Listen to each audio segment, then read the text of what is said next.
예, 사랑하는 평강가족 여러분, 오늘도 주 안에서 하나님의 말씀으로 복된 하루를 여시기를 바랍니다.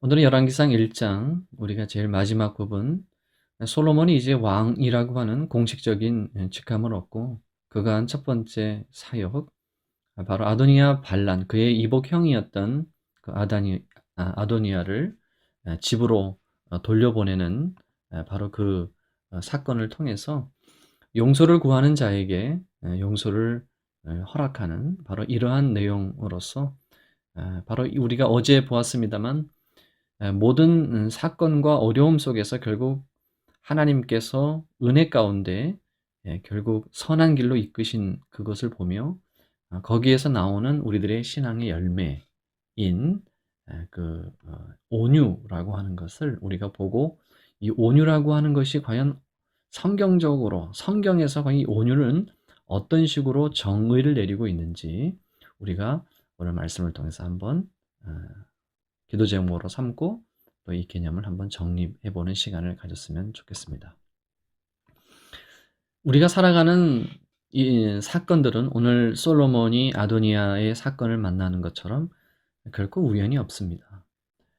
우리가 오늘 9월 2일을 2020년 9월 2일을 살아가게 될 텐데요.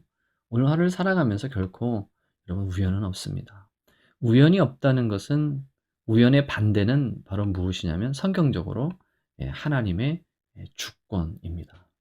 하나님께서 통치하시고 다스리시고 또 보존하시고 하나님의 왕으로서 우리가 넷째 날 본 것처럼 그렇게 이끌어 가신다라고 하는 것입니다. 결코 우연이 아닙니다.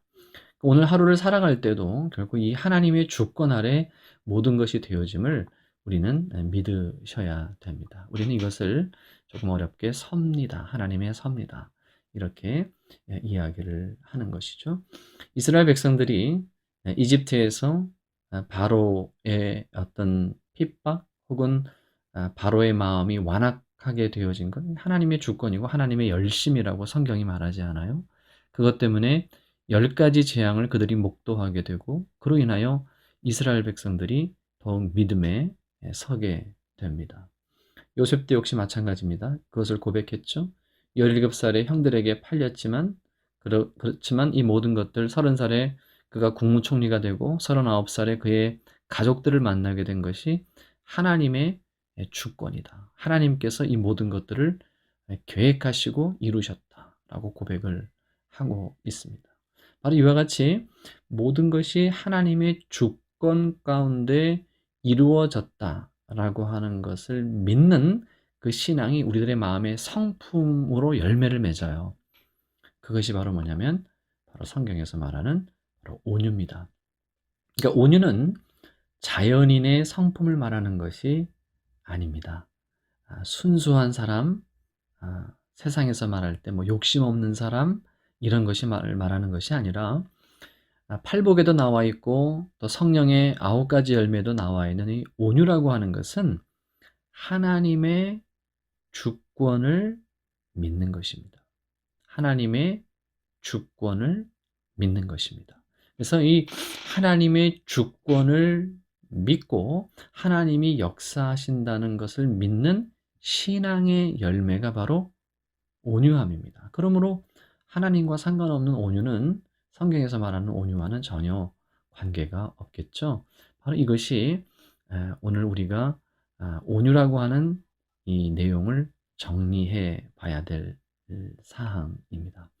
우리가 인생을 살아가면서 우리들의 마음속에 가장 분노를 일으키거나 혹은 상처가 되었다는 것은 바로 사람과의 관계의 문제죠. 아도니아와 솔로몬, 사울과 다윗, 그리고 요셉과 그의 형들 등과 같은 이러한 관계적인 문제인데, 우리 성도님들 개인적으로도 문득문득 과거의 어느 한순간 어느 사건 속에 있는 말들이 우리들 속에 여전히 상처로 남아있죠. 그것 때문에 그것이 계속해서 곰탕도 아닌데 우려서 우리 스스로를 괴롭게 하고, 또 그 사람을 만날 때마다 그 관계가 계속해서 깨어지는 것을 보게 됩니다. 이 원수 맺는 것은 이 악한 영들이 하는 것으로서, 이 원수를 맺는다는 그 뒷배경 속에는 하나님의 주권을 인정하지 않는 불신앙입니다. 하나님께서 이 모든 것들을 주관했으므로 우리는 용서할 수 있습니다. 하나님께서 모든 것을 섭리하셨기 때문에 우리는 너그럽게 받아들일 수 있습니다. 그 사람을 미워하는 것에만 그치지 않습니다. 함부로 우리가 심판하지 않습니다. 사랑하는 성도 여러분, 오늘 우리가 2020년 9월 2일을 살아가면서 오늘 하루도 혹시 그런 일이 생길지 모릅니다. 가깝게는 남편과 아내일 수 있겠고요.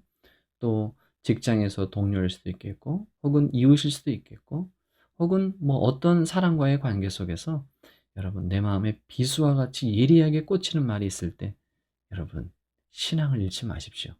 하나님의 주권이 그 뒤에 역사하고 있습니다. 하나님이 그것을 허락했기 때문에 그 내용들이 발생했습니다. 그렇다면 우리는 분노하는 것이 아니라 신앙의 열매로 온유하고 겸손하게 넉넉하게 그 내용들을 받아들일 수 있습니다. 예민하다는 것은 여러분 신앙이 없다는 뜻입니다. 사랑하는 성도 여러분, 하나님의 주권 아래 온유한 마음으로 넓은 마음으로 품을 수 있는 거룩한 한 날이 되었으면 좋겠습니다. 온유한 한 날이 되시기 바랍니다. 샬롬.